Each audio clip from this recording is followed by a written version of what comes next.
Let's get across what is moving markets, and central banks certainly a key feature of this week's action, I should say. Peter McGuire joining some XM. Peter, very good to catch up with you on a Monday morning, and inescapable. The central banks this week, we've got a raft of them to watch. Absolutely, Andrew. Good morning. Yeah, it's going to be a big week, and hold on to your hat. I'm not expecting too many big surprises, but I think you've just got to work through it all and see where inflation, see the mood as far as employment and all of those factors that go into decision making. And yes, it's certainly going to be wild, I think, for currency trading. All right, so let's start with perhaps the Fed, the biggest of them all, of course, and expectations of a rate cut. Look, it seems to be pushed out further and further at this point. Let's take a look, and particularly we'll bring up a chart too, just to illustrate what's going on.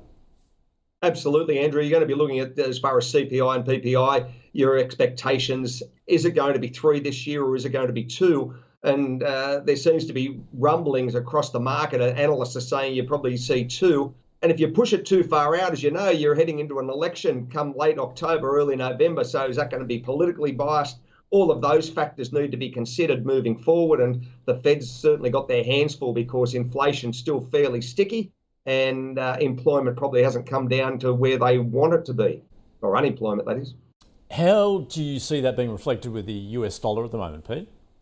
Well, it's had a nice run. I mean, you only got to look at it against our currency. We're off around about 3.5% since start of year. So it's about 103.50, Andrew, the US dollar index.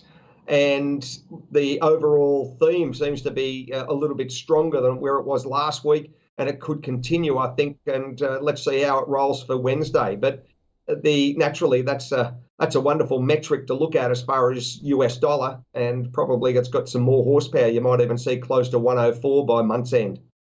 Another currency firmly in focus this week, has been for a while actually, is the yen. Given the Bank of Japan also meeting on expectations, they are going to end their negative interest rate policy. Yeah, about 40% probability it'll be this month and 70% next month. It's a 10 basis point move, Andrew. And the other side is you've had a stronger than expected wage growth. So those negotiations have been good for their employees. And I think the Bank of Japan, I'm erring on the other side. I think it'll be probably in April. And the yen has certainly been very choppy. You're now sitting at just over 149. Possibly got a little bit more upside there, and then maybe if you see that, how it all rolls as far as interest rate policy. So I think it's going to be, again, a very volatile currency to trade over the short term. Elsewhere, Bank of England, what are you expecting there? No real surprises. I think that the Bank of England will be probably the last one out of the gate. I think it'll be probably closer to the end of the year as far as when they look at a rate cut. So the pound still sitting around that 1.27, 1.28 sort of handle. And again, it's a long push out from, interest rate reductions.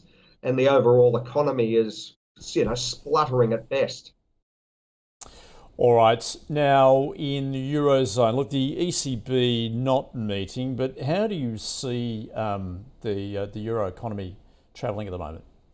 Fairly poor. I mean, you've only got to look at the growth numbers coming out of certainly Germany, and that's, and they're embracing austerity. So they're not looking at expansion, Andrew, and that's going to be a tough, hard grind forward. Naturally, they need consumers that have got big wallets to buy all those finished products, and that's generally not the case from consumption. So I think it's going to be a tough year ahead for the Eurozone.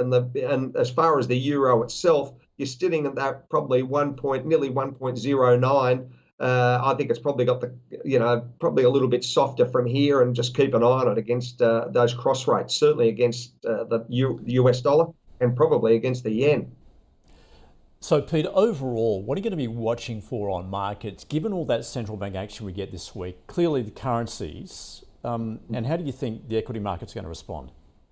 Well, Andrew, they have sold off a little bit towards the tail end of last week, so they're giving up a bit of hot air. And we know, Nasdaq was down the best part of 1%. Let's see how it rolls over the next day or two. I'm certainly keeping an eye as far as global equities, what's happening there, commodity prices, and the overall, themes coming out as far as central bank and their comments. And keep a very close eye on US dollar. I think that there could be some fun and games ahead for the next couple of weeks as far as US dollar trading against all the currencies. Pete, commodities, I've been talking a bit earlier with iron ore is going to be in focus because we have seen out of Singapore the price falling below 100 US dollars a tonne. Copper is going in the other direction. What are your observations of what you're seeing in the commodities market at the moment? Copper's having a nice run, Andrew. It's really galloped up from 8,500, 8,600 all the way through to 9,000. It's nearly 9,100. And it's it's absolutely on fire if you're looking at it over the last week or two. Also, you have to keep a close eye as far as crude. That's had a very strong run up as well. And the heat's come out of the iron ore market. So we've just got to see as far as industrial output, those figures coming out of China. They'll be out today, and retail sales. So I just want to get a gauge as far as what their capacity is like. And again, if they're going to be buying more of it. And in the oil market, we did have the International Energy Agency last week forecasting high demand across this year. Yeah. What's your view on where the oil price is at the moment? Well, it's had a very strong rally, Andrew. It's the last couple of weeks have been very, very solid, and 85.5 nearly for Brent. WTI's through 81, and I think that it's probably got even further to run. It seems to be in an upward trajectory at the moment, and hold on to your hats because I'm not suggesting that it's going to have a big sell-off anytime soon. So that's a market that traders are really embracing, and futures traders, their open positions as far as long positions are very, very bullish. So let's just see the momentum over the next couple of days as far as where that rolls. And Pete, certainly on Friday we did see that risk aversion emerge across most assets, in particular with Bitcoin. Yeah, and look, it was sold off, and I saw it over the weekend as well. I mean, it was absolutely crushed, but it's bounced a little bit since then. But you can't.